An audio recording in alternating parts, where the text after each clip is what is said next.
अफसर बाबू ने अपनी बेंच के सामने खड़े मध्यम वर्गीय परिवार के मुखिया को लताड़ लगाते हुए कहा, कह दिया ना, नहीं होगा काम, अभी जाओ, अब 7 दिन बाद आना। अब ये जो मुखिया है ये घर जाएगा और अपना सारा का सारा गुस्सा अपनी पत्नी पर उतार देगा। पत्नी बच्चों पर उतारेगी और बच्चों में भी जो बड़ा बच्चा होगा वो छोटे पर उतारेगा और जो छोटा बच्चा है वो इन सब से सीखेगा और उसकी तलाश फिर शुरू हो जाएगी। ये क्रम उल्टा भी हो सकता है, माने घर में बच्चों की लड़ाई हो और पत्नी उसका गुस्सा पति पर उतारे और पति उसका गुस्सा ऑफिस जाकर उतारे, तो ऐसा भी हो सकता है।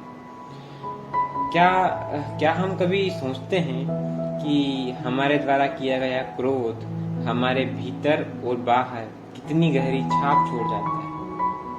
और यदि सोचते भी हैं तो क्या कर पाते हैं? और सवाल तो ये भी है कि क्या हम कुछ कर सकते हैं?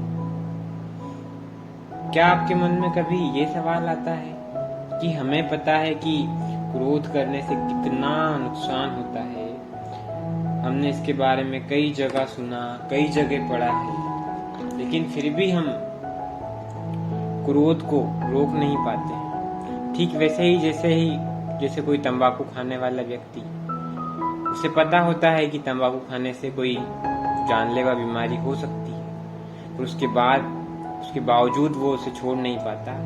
ठीक वैसे ही हम क्रोध को रोक नहीं पाते। क्रोध आता है और जब आता है, जब उसे आना, इसे कहानी से हम और अच्छे से समझ सकते हैं कि लाला शांतिराम जब अपनी तीर्थ यात्रा से लौटे तो उनके नौकर ने उनसे पूछा कि सरकार, कहें इस बार तीर्थ में क्या त्याग कर आए हैं? तो लाला बोले, इस बार हम क्रोध का त्याग कर आए हैं। थोड़ी देर बाद वो नौकर फिर उनके पास आया और बोला, कहो सरकार, इस बार क्या त्याग कर आए हैं तीर्थ में? लाला ने सटे स्वरों में जवाब दिया, क्रोध।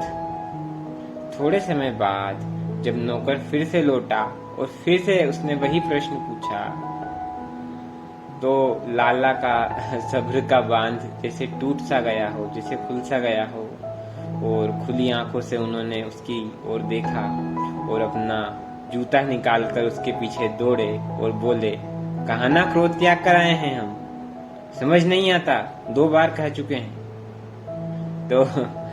तो बात यह है कि जो क्रोध होता है वो आपके चेतन द्वारा होता नहीं, आपके चेतन मन द्वारा नहीं होता है। जब क्रोध होता है तो आप नियंत्रण में नहीं होते हैं।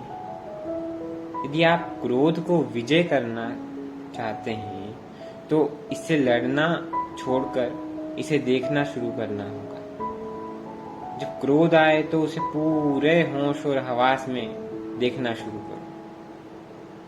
अब ये काम कैसे करता है? तो ये ठीक वैसे ही काम करता है जैसे कोई छोटा सा बच्चा खूब मस्ती करता हो, खूब शरारत करता हो, और जैसे ही उसके पापा घर में आ जाए तो वो अपनी शरारत बंद कर दे और चुप होकर बैठ जाए। जितना ज्यादा उसके पापा की घर में उपस्थिति रहेगी, उसकी शरारत उतनी ही कम हो जाएगी, है ना? ठीक वैसे ही ये भी काम करता है। जितने ज्यादा आप होश में रहोगे, जितने ज्यादा आप कंट्रोल में रहोगे, क्रोध उतना कम होगा। Good night.